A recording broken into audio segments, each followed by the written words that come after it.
Hey everybody, Miranda here. So today I'm going to start a study on Nimrod. This is the next layer that I wish to discuss. As you've known from past videos, I am structuring everything from pretty much the beginning and layering on, layers upon layers, really trying to explain and grasp what we're the root of what we're dealing with today, all the different religions, all the different things that are, all the suffering, everything that's going on in today's world. I just think that Christians and, people in general are just sort of uneducated, on the word. And the word explains, my whole passion is biblical understanding to the supernatural, restoring biblical understanding to culture and all these things that we're supposed to be influencing and why things are the way they are. And of course it's Satan, of course it's sin, but where does it come from? What is the root? And so I just, that's kind of what I've been doing in my videos, and hopefully it's making sense and hopefully everybody's following, along. So if you look at, where I started with the supernatural, I started with God, I started with in the beginning, who he was, what he did, how he's the author of the supernatural. There's so much emphasis on the spiritual, supernatural realm. Who created that realm? Where does that realm come from? If there's not a God, and there's just this supernatural realm that everybody is so, interested in, where does it come from? Well, it came from God. He created it. And then how he created the physical and man out of that, and how we're meant to operate in both realms. Then I talked about the fall. I talked about who Satan was, how, what the word describes of who he is. And I don't think a lot of people know who he is. And I've really done an in-depth study on what that means. And it's not to glorify the devil, it's to understand your enemy. And then how he convinced his sanctuaries, his beings and the people that he was over. He convinced some of them to follow him. And then once they did follow him, what they taught mankind to pervert mankind, DNA tampering, witchcraft, astrology, all of these things that, occult practices and different religions practice today were taught by the fallen angels to mankind to provoke the Lord, to mess up the bloodline, the genetics. So God could not bring a Messiah to redeem mankind back to the proper state of Adam and Eve in the garden with fellowship with him. So that was the purpose of that. It wasn't just to provoke the Lord, but it was to create more sin in the land, and it was supposed to corrupt the DNA of humans, and how we see that going on today. We're going to talk about it. Transhumanism, all of that kind of stuff that's going on today, all stems back from the garden, all stems back from the beginning. So we really stayed a lot in the beginning. Well, that was the reason for the flood. The flood came, and people, say that was mean, but it was actually in God's mercy and grace that he did it, because only Noah's generations, his genetics, were perfect, and he needed to preserve some humans on the earth to bring forth the Messiah. So he washed away all the hybrids, all the sin, all the things that were going on. He washed away. Well, even though the bodies were washed away, the spirits aren't. The Nephilim, the hybrid race that was created through all of this DNA tampering. So their bodies may have been disembodied, but there's speculation of what happened on the ark, how that corrupt gene got on the ark. And we're not going to talk about that today. But after the flood, Noah and his family, what happened then? It's very interesting. I believe that this is the root of all occult practices and one world government and all the things that we're dealing with today. I think this is fascinating. So we're going to talk about Nimrod today. So we've talked about everything that I just said. Go back and listen to the past videos. Now we're going to talk about Nimrod, post-flood, after the flood. So Nimrod was the son of Cush, and Cush was the son of Ham. Ham was the son of Noah that was cursed. So Ham was cursed. Then he had Cush, and then he had Nimrod. So I wanted to read Genesis 10:8-9. It says, "And Cush begat Nimrod, and he began to be a mighty one on the earth. He was a mighty hunter before the Lord. Wherefore it is said, even as Nimrod the mighty hunter before the Lord." Now, of course, there's a lot of studies on who Nimrod was and what these verses mean. But if you look at the word mighty one. The word mighty here implies a hybrid. So if you keep doing word studies on this word, it eventually implies that he began to be something that was not human. So he began to be a hybrid, a mighty one. Nimrod means to rebel, and he's also mentioned in 1 Chronicles 1:10 and Micah 5:6.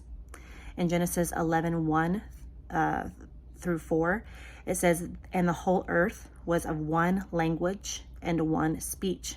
They found a plain in the land of Shinar, and they dwelt there. And they said, Go to, let us build us a city and a tower, whose top may reach into heaven, and let us make us a name, lest we be scattered abroad upon the face of the whole earth." So according to a variety of ancient texts, the people of Babel, under Cush's command, were attempting to build a structure so high that they would never have to worry about any judgment of this so-called God that may have in store for them.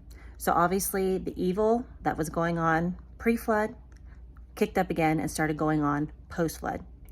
And so even though that the Bible doesn't say ancient texts that add to, that help add clarity and context and historical fact, the people thought this of Babel, that God would eventually judge them again. And so that was their reason for building some of these structures and some of these things. It was to protect themselves, to protect their seed, to protect things in case there would be a big flood again. So obviously the tower failed. And eventually Nimrod began the first empire of the post-flood world, and that is the Assyrian and Babylonian Empire. So Nimrod brought the original tower building project into his new political system of governmental rule, and on top of it, he used theologies that he and his father had taught into forming a religious system of the same foundation. From these systems of politics and religion, his authority and control over people was about to take hold on a grand scale. So a lot of the political systems that we deal with today are Nimrod's system, and a lot of the religious theologies and things that are going on today is this system that Nimrod did. So if you understand what was going on today in Nimrod, it'll explain everything that's going on today. So Cush and Nimrod were even known for their ability to channel. So of course they taught to these people everything that their ancestors taught them pre-flood. So, all of the witchcraft, all of the astrology, all of the DNA tampering, all of the evil that was going on, the reason for the flood, they kicked up again, and they began, these were their ancestors, their dead ancestors, and they began taking these concepts again and building cities and empires and governments because of it. So in some schools of thought, the spirits that they communicated with were considered dead spirits of their ancestors. Regardless of these acts of communication, the two were able to acquire a great deal of occult knowledge. So everything, that the occult believes, the lie of Satan, that if you do these things, you will become like God. You will have wisdom that God is keeping from you. All of these same concepts became flared up again. This allowed them the ability to accomplish great construction of the tower, and in fact the scattered people of the era began to admire them and their positions so much that they started to revere them as gods. This is important. Nimrod was a hybrid, and so of course he was considered a god. So was Cush, his father, was considered a god. So Cush and Nimrod became so popular, their likeness were incorporated into many facets of empirical culture since then. Cush, for example, became known as Thoth, Hermes, and Mercury. Nimrod became known as the names Jupiter, Osiris, among others. So listen closely. A lot of occult religions, spiritual mysticism that has creeped into the church, that has creeped into self-help books and motivational speakers that are using wisdom from Thoth, Hermes, and Mercury, and Jupiter, Osiris, all of these gods. If you really look at their belief systems, they believe in these gods and they follow their teachings, and it's actually Nimrod and actually his father and the cursed line of Ham who resurrected what was done before the flood. That's important. So according to ancient Egyptian and Babylonian traditions, Nimrod's mother was I can't say her name, Semiramis. She's referred to as either the mother of Nimrod or his wife. There's speculation on both. So she, of course, was also held to be a god. And then after Nimrod died, she had another son, and he was, considered a reincarnation of Nimrod. So after the tower was destroyed and the languages developed, she was worshipped so the tower was destroyed and their languages were confused and everybody went their separate way. This is the reason for different cultures and different languages. Everybody was of one speech and they all spoke the same language. God came down and confused their languages, and they all went their separate ways, and they went and created, cultures and cities and towns with people who looked like them and who sounded like them. And that's where that comes from. So the Bible really contains every single answer. If you just look and read and study, it contains all the answers to all the mysteries of the world. So I think that's fascinating. So she was worshipped as a goddess under many different names. She became Ishtar of Syria, Isis of Egypt, Aphrodite of Greece, and Venus of Rome.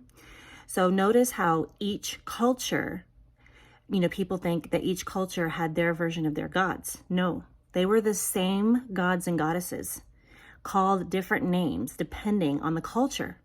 The culture, each culture or each city or each empire, they have their different language, their different ways of doing and saying things. Same people, just different under different names because of different cultures. So that's also important to remember. It all stems from the same root. So according to for example, the cult of Ishtar,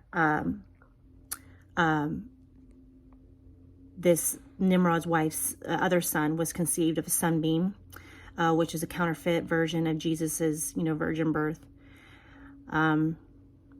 So this other son, Nimrod, corresponded in Baal, in a town, Osiris in Egypt, Greece, Cupid in Rome. Every case, the worship of these gods and goddesses was associated with sexual immorality. After the decline of Babylon, their priests fled to Egypt and transported the religion with them. So this is why the ancient Egyptians are studied and revered so much, was because they were part of that ancient, one of the ancient cultures, first civilizations after the flood. Because, historians, and they can't research and find out the first people that ever lived, pre-flood. So all the, civilizations, according to historians, they can only go back as far as after the flood. And so these were civilizations that lived after the flood. So this is why the ancient Egyptians are so highly revered, and so highly, the mystery remains, as to their life and how they created their towers and how they because they had this kind of technology. I mean, they had just gotten done trying to build the Tower of Babel. And so then we wonder how they can build the pyramids. Same structures, same, kind of genetic tampering, same stuff was going on. So I think that's just very interesting. So the people worshipped Isis and her son Osiris, which is also known as Horus. The same mother and child deities appeared in Greece. The Great Mother with babe at her breast, Irene, the goddess of peace. So, all these pagan, all of these things, all stem back from from Nimrod, his wife, her other son, and Nimrod's father, that whole family. So in its organized form of their false religion, began with the Tower of Babel, from which Babylon derives its name. Cain was the first false worshiper, and many individuals after him followed his example. But organized pagan religion began with the descendants of Ham and Noah's, one of Noah's 3 sons, who decided to erect a monument that would reach into heaven and make themselves a great name. Under the leadership of the proud Nimrod, they planned to storm heaven and unify their their power in a great worldwide system of worship. That was man's first counterfeit religion, from which every other false religion in one way or another has sprung. So there you have it, ladies and gentlemen. That is the root to paganism, all these occult, practices that are going on. And how when the tower was destroyed, all the languages were confused. The people spread out through the earth, carrying with them these false gods. And that's how they all get their different name. The Aztecs, everything, all of it. All of it was just different cultures spreading out, carrying the same concepts with them. This is why every culture is essentially worshiping the same God, but just calling it different names, depending on the geographical location that they settled in. That is why Babylon is called the mother of harlots and of the abomination of the earth. Revelation 17:5. She was the beginning of all false religions. And the reason why all the false religions, why it's so bad, because it plays on human pride, that they can become God, they can do all these kinds of things without God himself. We were made to be like God. We were made a little lower than God. That's what the Bible says. But we were never meant to be above God, to resurrect ourselves above him. We need him in order to rule and reign. Whereas these false religions teach you that you don't need him. Right?